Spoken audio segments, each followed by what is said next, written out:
Hello বন্ধুরা, good morning. Welcome back to my channel. সবাই কেমন আছো? ভালো আছো? তো দেখো, আমি আগের থেকে কিন্তু অনেকটাই ভালো আছি। তো কি আর করা যাবে, প্রতিদিনের মতো আজও চলে আসলাম ডেইলি ব্লগ ভিডিও নিয়ে তোমাদের সাথে গল্প করতে। তবে তোমাদের সাথে গল্প আমি ঠিকঠাক করতেই পারছি না।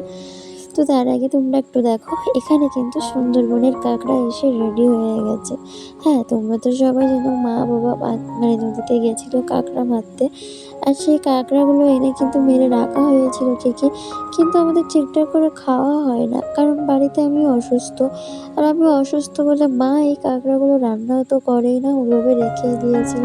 তো এইভাবে আর কটা দিন বা রাখা যায়? তো আমি আগের থেকে অনেকটাই সুস্থ আছি, ভালো আছি।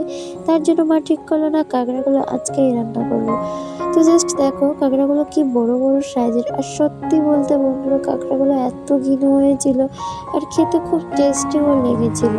তো দেখো একে একে কিন্তু সব কাঁকড়াগুলোর ঠ্যাং ভেঙে নিচ্ছে আমার। আর দেখো আমি লাইভে আসতে পারছি না, তোমরা অনেকেই আমাকে মিস করছো, অনেকে আমাকে কমেন্টে জানিয়েছো। আমি সত্যিই খুব খুব মানে খুব খারাপ লাগছে। আর দেখো আমার অবস্থাটা কি হয়ে গেছে, তবুও বসে বসে একটু মাকে সাহায্য করে দিচ্ছিলাম। কি আর করবো বলো? আর তোমাদের দাদাভাই বিকালে চলে গেছিলো আমার জন্য একটু ফল বাজার করতে।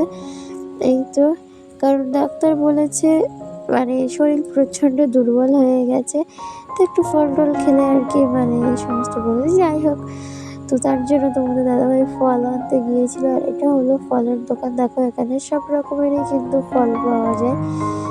তো তোমরা আমাকে লাইভে অনেকে মিস করছিলে, তো আমি বুঝতেই পারছি। শুধুমাত্র আমার অসুস্থতার কারণে আমি লাইভে আসতে পারছি না।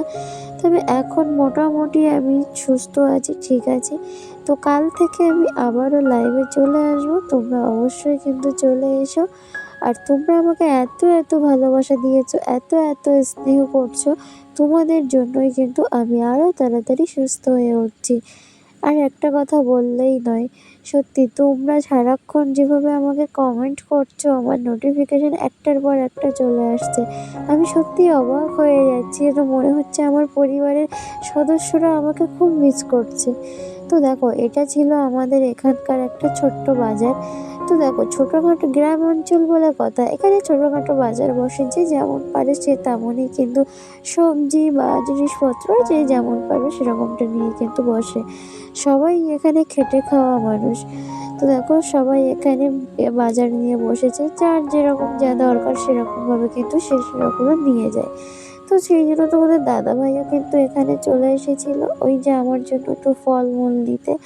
তো এখান থেকে তো তোমাদের দাদাভাই ফল নিয়ে নিল। আর এমনিতেও বড়মশাইয়ের মনটা ভীষণই খারাপ, কারণ বড়মশাইয়ের বউ অসুস্থ, মানে আমি। বন্ধুরা বাড়ির লোক অসুস্থ, এই জন্য আমি একটু বাজারে ফল কিনতে এসেছিলাম। পাশে ওদের বাজার ছিল, ছোট্ট একটা জায়গা। আর বাজার এমন হয়ে গেল, আমি এখন বাড়ি যাচ্ছি। তো তোমরা দেখতেই পেলে বড়মশাই কি বলল। আর বাড়ি যাওয়ার পথে এটা হলো রাস্তা। আর দেখো আমরা যে কোনো বাজারে কিন্তু দুজন একসাথেই যাই। কোথাও মানে শপিং করা বলো বা কেনাকাটা বলো বা যাই খুশি তোমরা বলো না কেন, সব কিছু কিন্তু আমরা দুজন একসাথে মিলেই যাই। কিন্তু এবারে আমি অসুস্থতার জন্য তোমাদের দাদাভাই কিন্তু একা একাই গিয়েছে। তো আসার পথে দেখো স্কুলে তো একবার না আসলেও নয় বিকাল টাইমে। আর এমনিতেও আমার বাড়িতে বসে খুবই বোরিং বোরিং মতো লাগছিল। তো একটা জিনিস কি, আমি তোমাদের দাদাভাইকে বলি যে তুমি একটু বাইরে থেকে ঘুরে আসো, একটু ভিডিও করে আনো, আমি একটু বাড়ি বসে বসে করে দেখি দেখি আর আমার বলে। বন্ধুদেরকে দিতেও পারবো। কিভাবে দিনটা কাটাবো বুঝতেই পারি না। তো দেখো এই বাচ্চাদের এই খেলনাগুলো আমার দেখতে কিন্তু ভীষণই ভালো লাগে। তো আমি তো আর দেখতে যেতে পারছি না, তো তার জন্য আমার জন্যই কিন্তু তোমাদের দাদাভাই ভিডিও করে এনেছিল। আর দেখো এইখানে প্রচুর কিন্তু শাক হয়েছে। গ্রামের মা কাকিমা ঠাকুমারা কিন্তু আসে এখান থেকে বিভিন্ন রকমের শাক তুলতে। আর দেখো এটা কিন্তু স্কুলের বাচ্চারা, এখানে সবাই হোস্টেল থেকে পড়াশোনা করে। যারা হোস্টেল থেকে মানে রয়েছে কিছু কিছু বাচ্চারা, আর কিছু কিছু বাচ্চারা কিন্তু মানে গ্রাম অঞ্চলের বাচ্চারা। তো দেখতেই পাচ্ছ এটা কি খেলা আমি বাট জানি না। তবে ওরা সবাই ওখানে বলছিল বুরুচ্চু, বুরুচ্চু, মানুষ বুরুচ্চু। তো যাই হোক লাস্টে ওরা জিতে গেল আর এরা তো হেরে গেছে, তার জন্য এদের দুঃখের আর শেষ নেই। দেখো কিভাবে শুয়ে দুঃখ প্রকাশ করছে। এই ছোটবেলার দিনগুলোকে আমি ভীষণ ভীষণ মিস করি। আমি জানি আমার মতো কিন্তু তোমরাও খুব মিস করো, কারণ ছোটবেলার দিনগুলো এমনই একটা দিন মিস এই করার কিতকিত মতো। গাদাই তো। সত্যি যেন তুই মনে তো আগে হয় ভুল খাচ্ছিলি। ছোটবেলার দিনটা যদি আরো একবার ফিরে পেতাম কতই না ভালো হতো না। সেই আরে বুড়ি স্কুল দৌড়। জীবন ভাইরে এই তুই এই ভাই সাইডে চলে কোথায় আসবি তো। যেন হারিয়ে যায়। এই সাইডে আসলে তো উঠতে পারবে। তারপরে দেখো গল্পে গল্পে কিন্তু আমরা খেলার অনেকটাই দেখে নিয়েছি। এক একবারে দলের খেলা কজনের তো মধ্যে দেখে বসে নিলাম, একজনের আর এক দলের খেলা শুরু হয়ে গেছে। আর এখানে যে বড়মশাই শুরু করলো এবারে। তো দেখা যাক বড়মশাই কাউকে মার দিতে পারে কিনা। ফাইনালি পারলই না। এটা জাস্ট একটু আনন্দ ছিল। তো ভীষণই কিন্তু ভালো লাগলো। তোমরা কিন্তু জানিও তোমাদের কেমন লাগছে। আমার তো এইটা ভীষণ ভালো লেগেছে বড়মশাইয়ের খেলাটা। সত্যি বলছি আমি ভয়েস দিয়েছি, তাও আমি হেসে ফেলছি। আর যখন ভিডিও দেখেছি তখন তো আমি খুব খুব হেসেছি।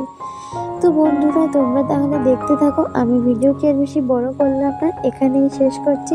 সবাই তাহলে ভালো থেকো, পরের ভিডিওয় তোমাদের সাথে আবারও কথা হবে।